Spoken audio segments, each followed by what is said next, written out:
Topic किया था वो हमने वहां पे फाइंड की थी value of equilibrium constant.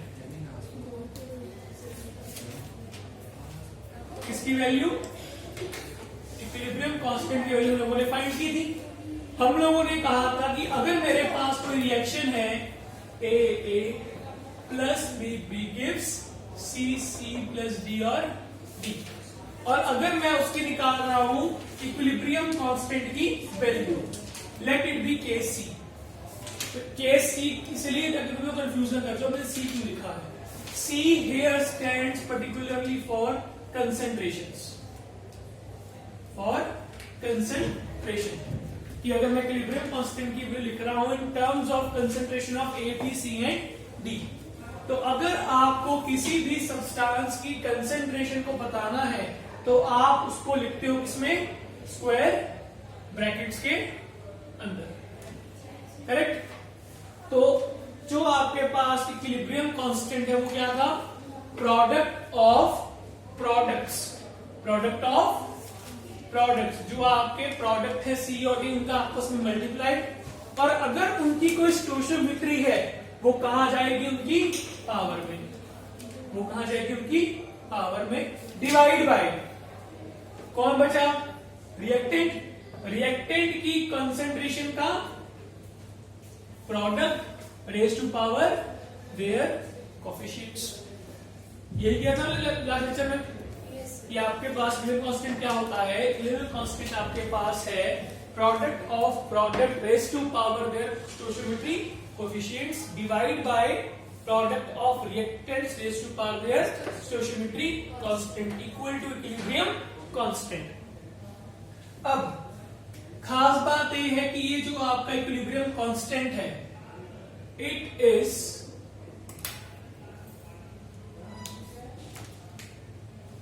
independent of concentration of reactant and products, reactant and products। अब आपको पता है अगर रिएक्टेंट बनेगा प्रोडक्ट कंज्यूम होगा, अगर इट कंज्यूम होगा तो प्रोडक्ट बनेगा। एक चीज बढ़ेगी दूसरी क्या कम होगी? उसके केस में हर हाल में आपके पास जो ये रेशियो है क्या रहने वाली है? सेम। तो जो आपके पास केसी की वैल्यू है it is fixed for a particular reaction. अगर इस रिएक्शन के लिए आपके पास वैल्यू कांस्टेंट की केसी है, हमेशा वो क्या रहेगी? केसी ही रहेगी, पर्टिकुलर वैल्यू रहेगी, चाहे जितनी मर्जी बार ये चीजें क्या होती रहे, चेंज होती रहे, ठीक है। और it only change with temperature. वो सिर्फ किससे बदलेगा? टेम्परेचर बदलने से बदलेगा। क्योंकि अगर टेम्परेचर बदलेगा तो आपके मॉलिक्यूल्स क्या करेंगे? बहुत फास्ट मूव करेंगे। अगर वो फास्ट मूव करेंगे तो उस चक्कर में आपके पास कम टाइम में ज्यादा रिएक्टेंट कंज्यूम होगा, जिससे आपका क्या चेंज हो जाएगा? रेट चेंज हो जाएगा। अगर रेट ही चेंज हो गया तो ऑब्वियसली आपके पास कांस्टेंट भी क्या हो जाएगा? चेंज होगा। तो अगर टेम्परेचर बढ़ेगा सिर्फ उसी हालात में आपके पास क्या होगा? इक्विलिब्रियम कांस्टेंट में फर्क आएगा, वरना वो हमेशा क्या रहेगा? कांस्टेंट रहेगा। कंसेंट्रेशन की वजह से कोई फर्क नहीं पड़ने वाला। ये बात समझ में आई? अब ये बताओ, अगर मैं इसको कर दूं उल्टा, अगर मैं क्या करूं, ये रिएक्शन है, देख लो, अगर मैं कर दूं इसको उल्टा, कैसे? अगर मैं कर दूं C C plus D D gives A plus B B, किया कुछ नहीं है, रिएक्टेंट को प्रोडक्ट, प्रोडक्ट को रिएक्टेंट। इसमें आप अगर लिखते हो के सी eight B K C dash, ठीक है, वो आपके पास क्या आएगा? ए की पावर ए, बी की पावर बी अपॉन सी की पावर सी, डी की पावर डी आएगा, हाँ क्या ना।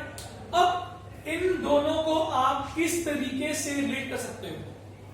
केसी और केसी डैश को आप लोग किस तरीके से रिलेट कर सकते हो? देखने से क्या लग रहा है, क्या दोनों में फर्क? रेसिप्रोकल है। मतलब आपका जो नया केसी डैश बना है क्या बना पहले देख ले यार। जो आपका पहले केसी डैश नया बना है वो एक्चुअल में क्या है, 1/kc है, हाँ के ना। तो इसको उल्टा कर दो ये बन जाएगा, मतलब इसको 1 कर दो ये बन जाएगा, तो ये बन गया। तो थर्ड पॉइंट में लिख दूं कि if reaction is reversed, if reaction is reversed then kc dash becomes 1/kc, हाँ के ना। तो इसको लिख लो। आपके पास अब अगला पॉइंट ये है कि मान लो कि अगर आपकी रिएक्शन सिंगल स्टेप नहीं है, आप ए से बी, आपके पास लेट करते हैं, लेट द ओवरऑल, चौथा पॉइंट है, let the overall reaction B A plus B gives सी।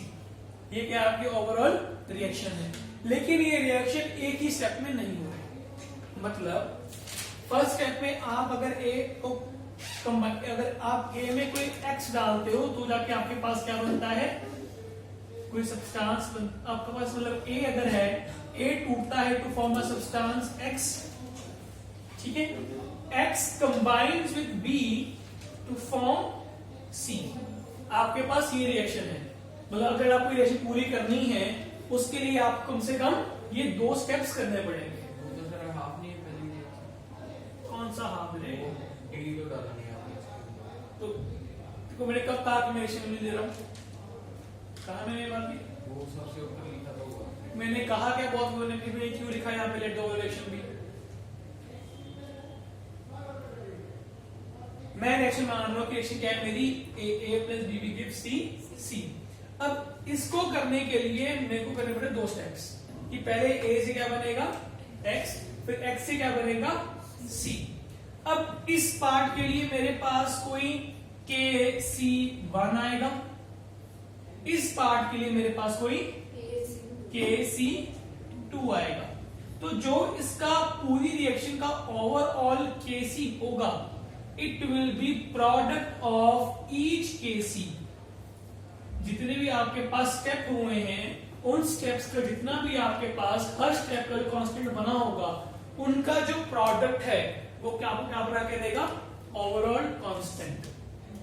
बात समझ में आई? कि अगर आपके पास आपको ये बोल दिया कि एक रिएक्शन 4 स्टेप्स में हो रही है, पहले का केसी ये है, दूसरे का ये है, तीसरे गिवन नहीं है, फोर्थ का गिवन और ओवरऑल गिवन है। आपको बोल दिया कि निकाल के बताओ, तो क्या करोगे, ओवरऑल को सबके प्रोडक्ट के इक्वल रख दोगे, फिर वहां से आप अपना मनचाहा रिजल्ट फाइंड कर लोगे। क्वेश्चन करेंगे हम।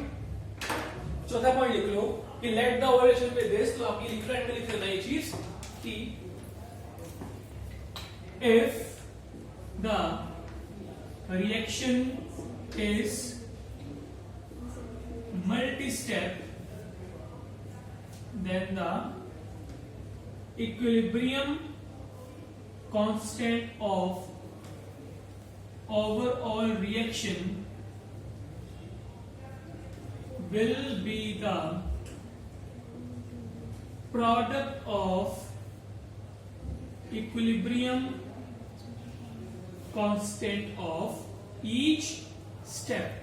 हर एक स्टेप में आने वाले इक्विलिब्रियम कांस्टेंट का जो प्रोडक्ट होगा वो किसके बराबर होगा, ओवरऑल इक्विलिब्रियम कांस्टेंट के बराबर।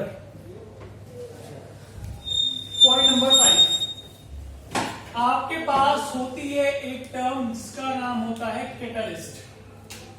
इसका नाम क्या है? पता क्या होता है? कैटलिस्ट एक ऐसा सब्सटेंस है, द सब्सटेंस which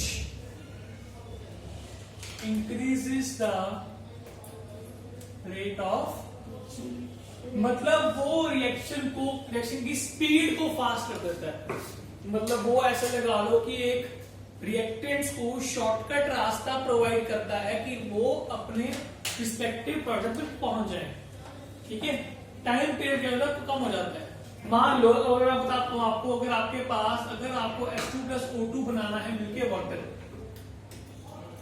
क्या बनाना है, वाटर, ये जो आपके पास रिएक्शन है, ये रिएक्शन कुछ घंटों की नहीं है, ये बहुत दिनों की है, शायद कुछ महीनों की भी है। लेकिन अगर मैं इसमें डाल दूं प्लेटिनम का कैटलिस्ट, क्या डाल दूं? प्लेटिनम कैटलिस्ट, ये रिएक्शन सिर्फ और सिर्फ 10 सेकंड में जाती है। अगर रिएक्शन को ऐसे ही प्रोसीड करवाओगे, कुछ सालों की भी है, महीनों की भी है और दिनों की भी है, ठीक है। अगर ना होती तो ऑब्वियस सी बात है, आसमान में इतने H2O मिल रहा होता, पक्का बन जाता, नहीं बनता।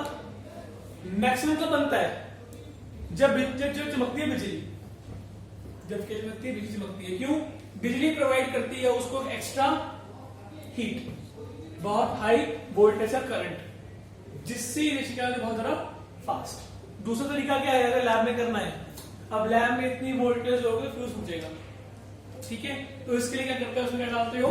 प्लेटिनम का कैटलिस्ट गर्म करते हैं। उससे क्या होता है, ये प्लेटिनम का ये सरफेस है, ये क्या है? Surface of platinum. इसके ऊपर ये आता है, इसमें आता है अपना टेम्परेरी घर, ठीक है। मतलब hydrogen forms bond first with platinum. अब ये इसको ट्रांसपोर्ट करेगा यहां तक, समझ गए? यो लगा लो H2 और O2 मिलके जा रहे हैं H2O तक, यहां से चल के, यहां से बस में ट्रेवल करके। तो ऑब्वियस सी बात है, टाइम ट्रेवल कहां पे कम होगा? दूसरे तरीके से कम होगा, बस से।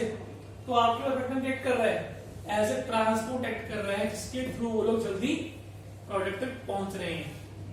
अब खास बात ये है कि कैटलिस्ट, हाँ एक बार रिपीट कर दो। आपके पास जो कैटलिस्ट है, डू नॉट ऑल्टर